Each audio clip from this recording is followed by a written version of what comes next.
Welcome, everyone. I'm excited to kick off our presentation today on square and square roots. This is the first slide, so let's start with a quick overview. We'll explore what squares and square roots are, how they relate to each other, and see some practical examples. So, let's get started and make this a fun and insightful session. Let's take a look at what we'll cover in this presentation. First, we'll start with square numbers and explore what makes them special. Then, we'll move on to the property of the unit digit of a square number, which helps us identify perfect squares more easily. Next, we'll discuss zeros in a square number and how trailing zeros relate to the original number. We'll also look into Pythagorean triplets, which are essential in understanding right-angled triangles. As we progress, we'll examine squares in detail, including the difference between even and odd squares. Finding the square root of numbers like 89 or 23.04 will be explained step by step, giving you practical methods. We'll also explore the numbers between square numbers and how to estimate square roots of decimals. Additionally, we'll cover the division method for finding squares, such as for 625, and the steps involved. Understanding the property of the unit digit of a square root will help us quickly identify possible roots.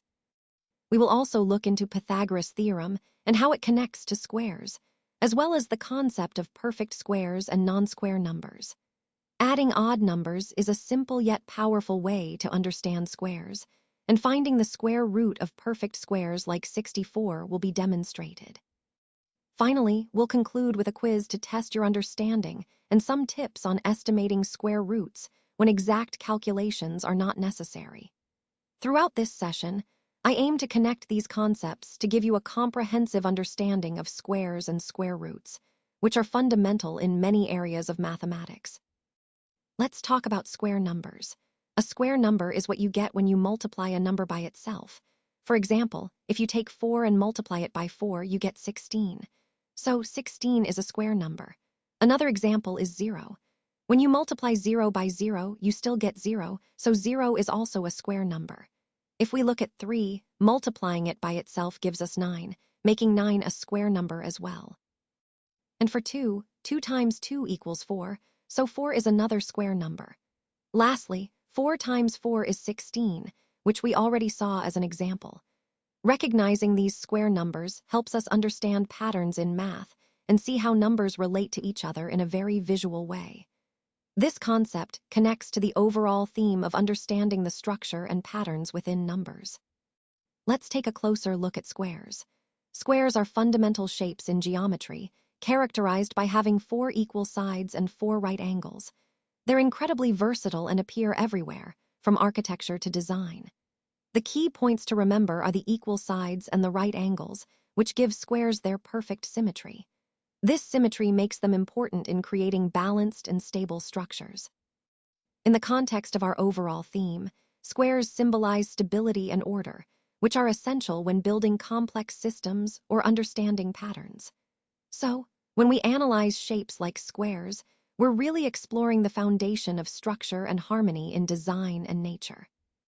Let's talk about perfect squares and how we can identify some of them just by looking at their last digit. First, here's a key point.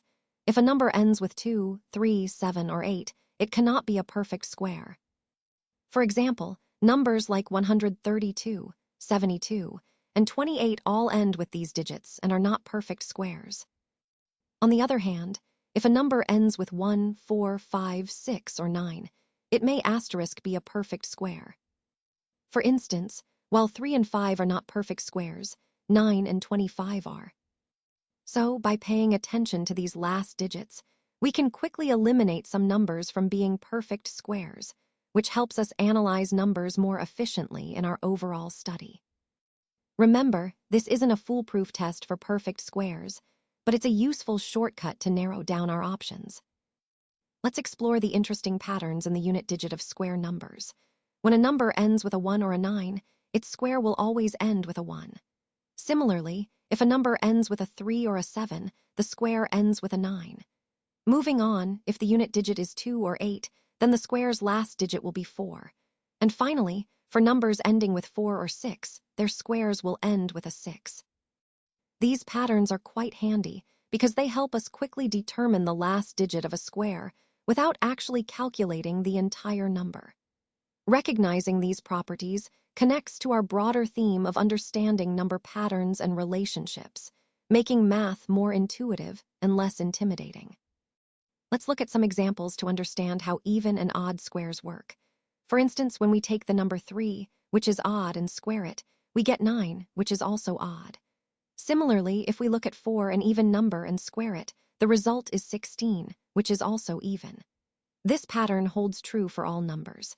If a number is odd, its square will always be odd, and if a number is even, its square will always be even.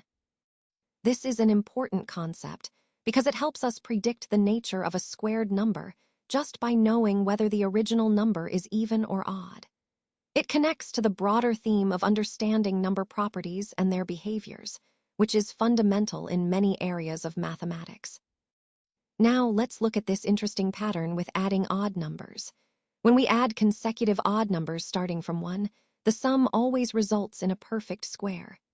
The key point here is that the number of these odd numbers, or how many we add together, corresponds to the square root of the total sum. For example, if we add 1 plus 3 plus 5 plus 7 plus 9 plus 11 plus 13, the total is 49, which is 7 squared. Notice how we added 7 odd numbers, and the sum is 7 squared. Similarly, if we extend that pattern and add up to 15 and 17, the sum becomes 81, which is 9 squared.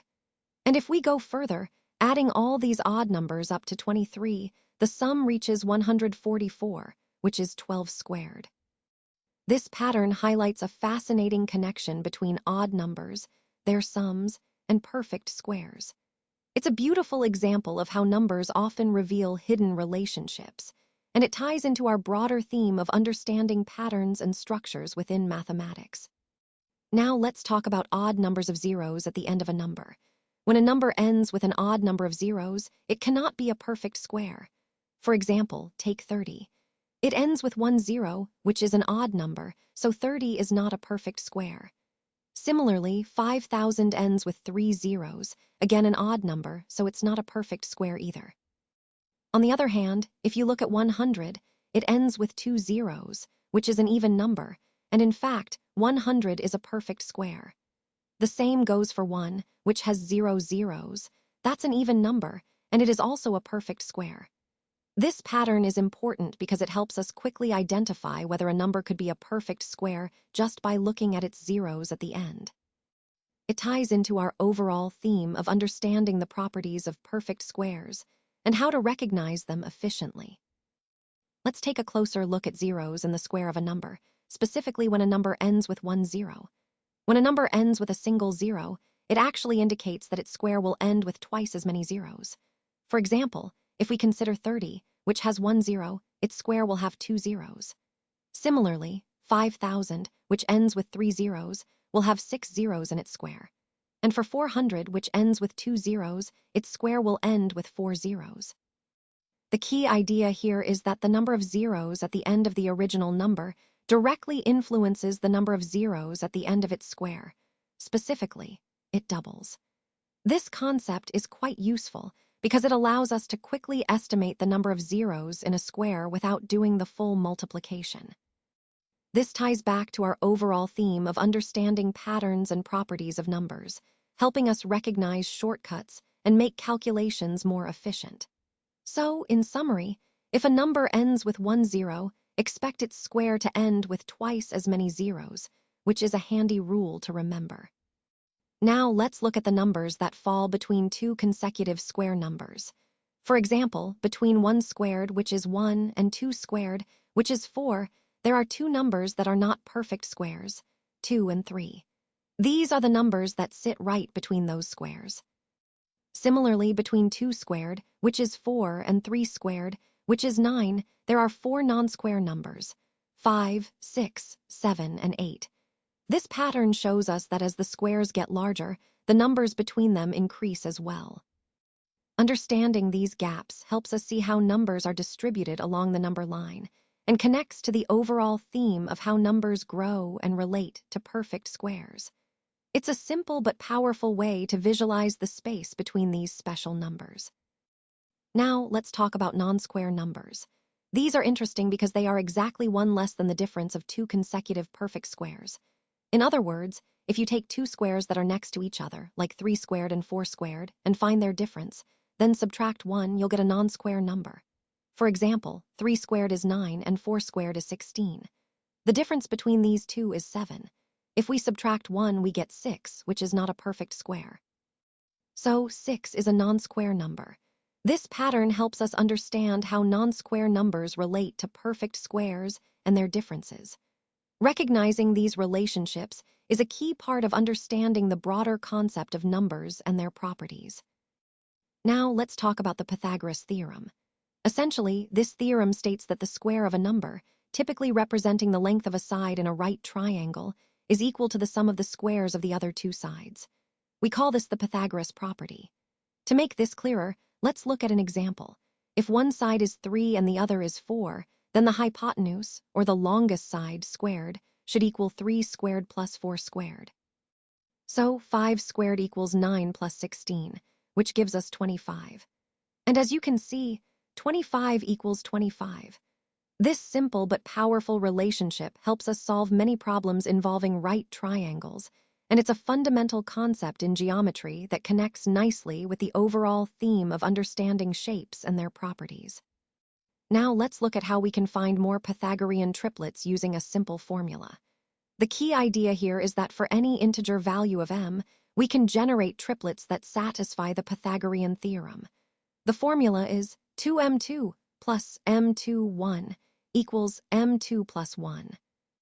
To make this clearer, let's walk through an example. When m equals 3, for instance, plugging into the formula gives us 6, 8, and 10 as the triplet. And if you check their squares, 6 squared plus 8 squared equals 10 squared, confirming that it's a Pythagorean triplet. This formula is a powerful tool because it allows us to generate an infinite number of triplets systematically. It's a neat way to connect the algebraic expressions with the geometric idea of right triangles.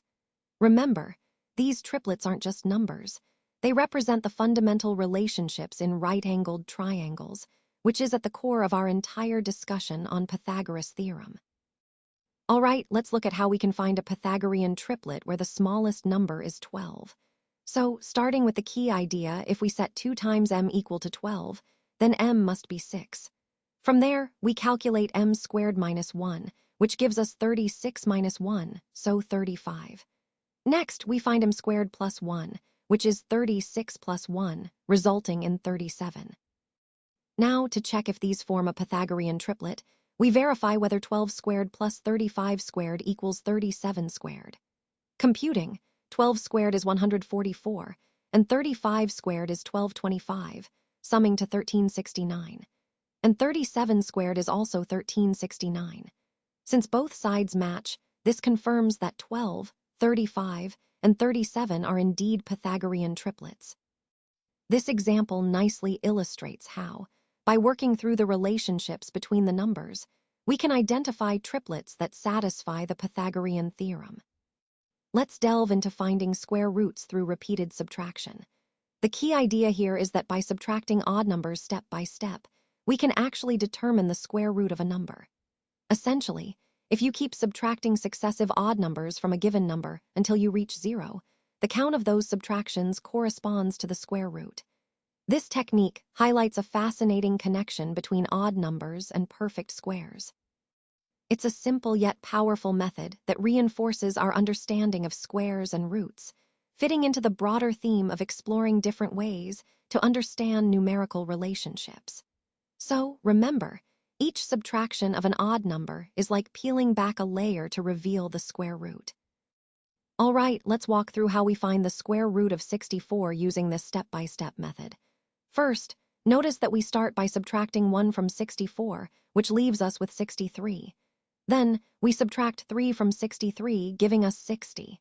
Next, we subtract 5 from 60, resulting in 55. This pattern continues, subtracting successive odd numbers until we reach 0. The key idea here is that the difference between 64 and these odd numbers follows a pattern, and this pattern helps us identify the square root. When we finally get to 0 after subtracting 63, which is 8 times 8, we see that the square root of 64 is 8. This process connects to the overall theme of understanding how numbers relate through subtraction and patterns, making the concept of square roots more intuitive.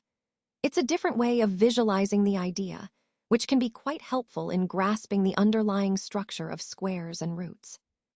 All right, let's look at finding the square root of 89 using this subtraction method. So we start with 89, and we subtract 1, which gives us 88. Then we subtract 3 from 88, leaving us with 85. We continue this process, subtracting successive odd numbers, 5, 7, 9, and so on. The key idea here is that when we're subtracting these odd numbers from a perfect square, the remainder eventually reaches 0.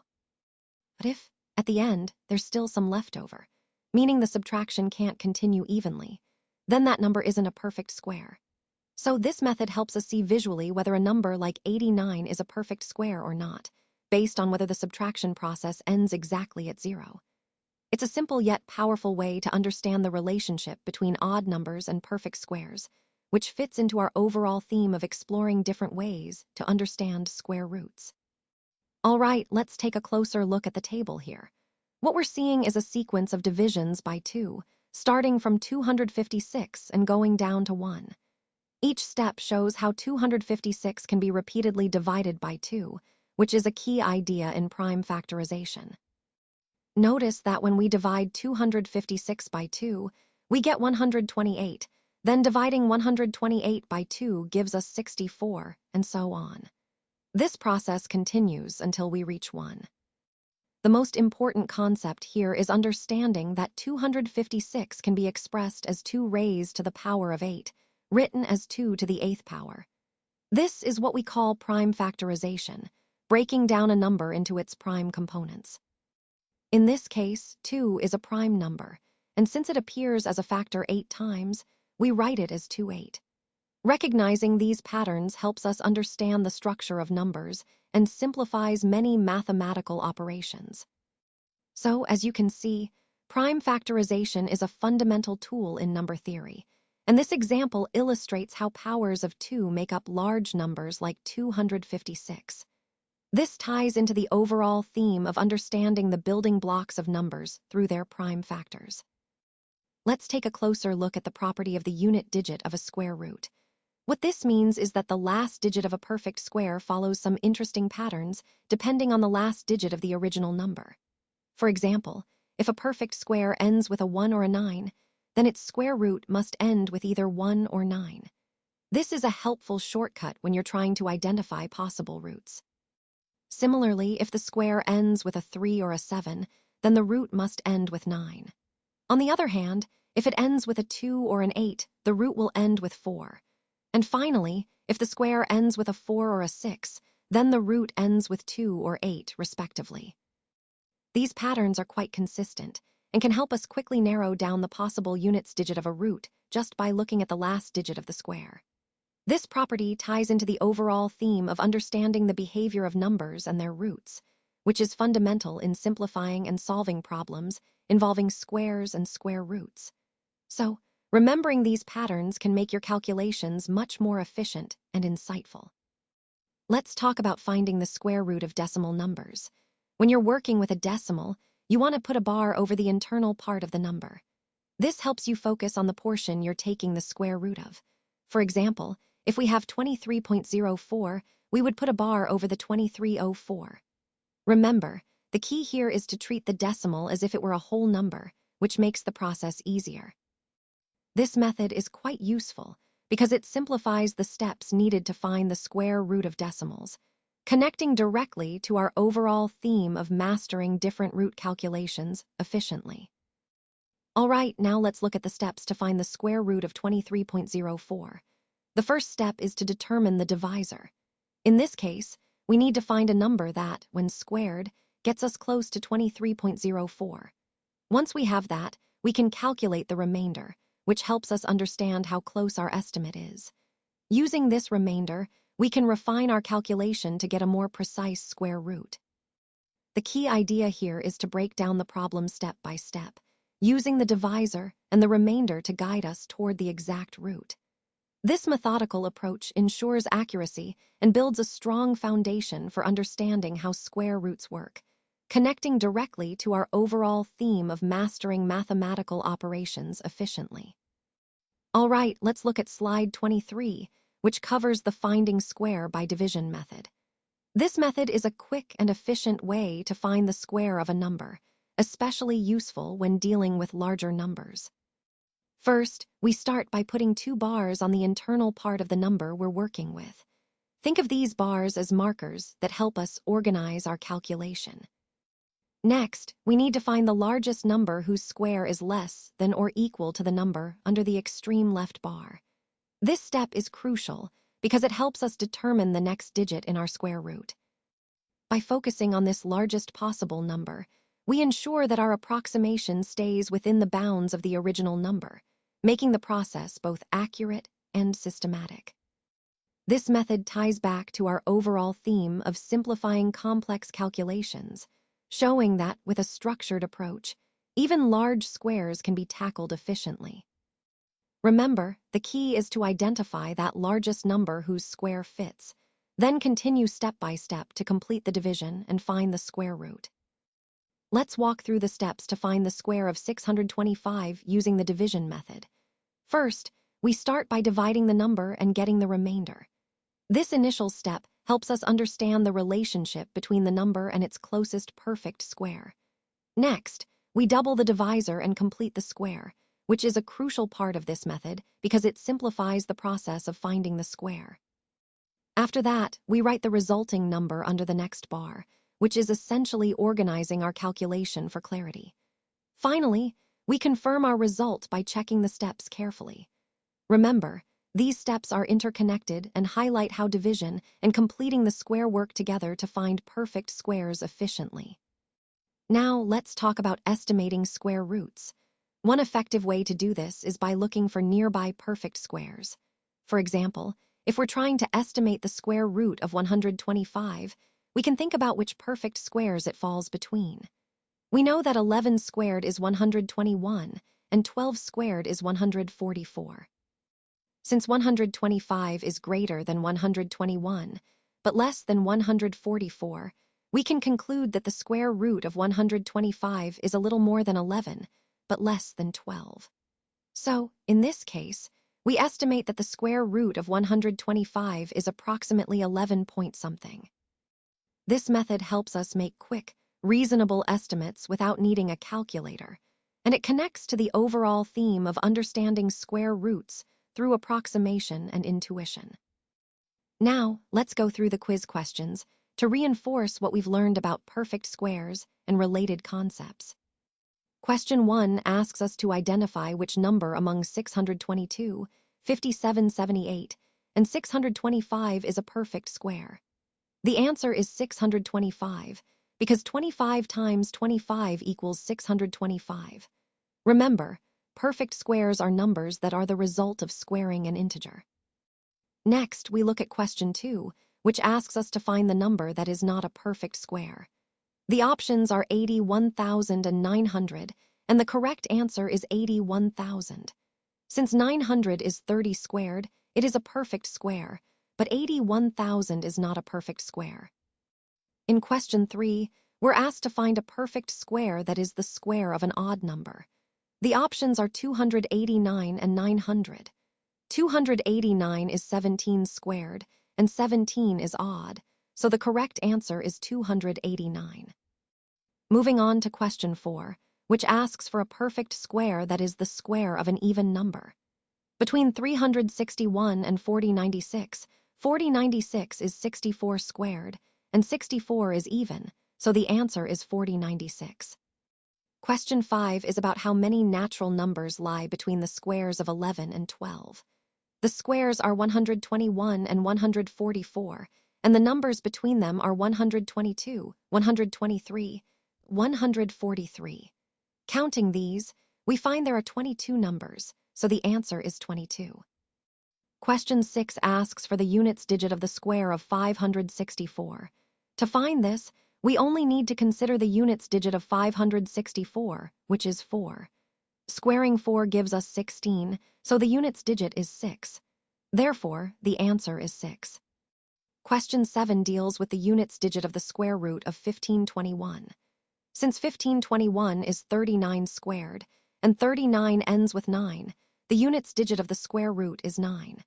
But because perfect squares can end with 1 or 9, the acceptable answer here is 1 or 9. Question 8 asks about the sum of the odd numbers from 1 to 15. The sum, 1 plus 3 plus 5 plus 7 plus 9 plus 11 plus 13 plus 15, equals 64, which is 8 squared. So the number we're talking about is 8. Finally, question 9 covers the formula for finding Pythagorean triplets. The correct formula involves the expression 2m, m2, 1, equals m2 plus 1, which is a well-known relation used to generate Pythagorean triples. Overall, these questions highlight key properties of perfect squares, how to identify them, and some interesting relationships like Pythagorean triplets. Keep these concepts in mind as they form the foundation for understanding more advanced topics in number theory. So, wrapping up our presentation, I want to revisit the question we explored. Can a prime number be a perfect square? And the answer is, simply put, no. It's false. Prime numbers are defined as numbers greater than 1 that have no divisors other than 1 in themselves, while perfect squares are numbers that are the square of an integer. These two concepts are fundamentally incompatible because a perfect square, other than 1, always has divisors other than 1 in itself, which means it can't be prime. This is a great example of how seemingly simple questions can lead us to deeper understanding about the properties of numbers. Thank you all for your attention and engagement throughout this presentation.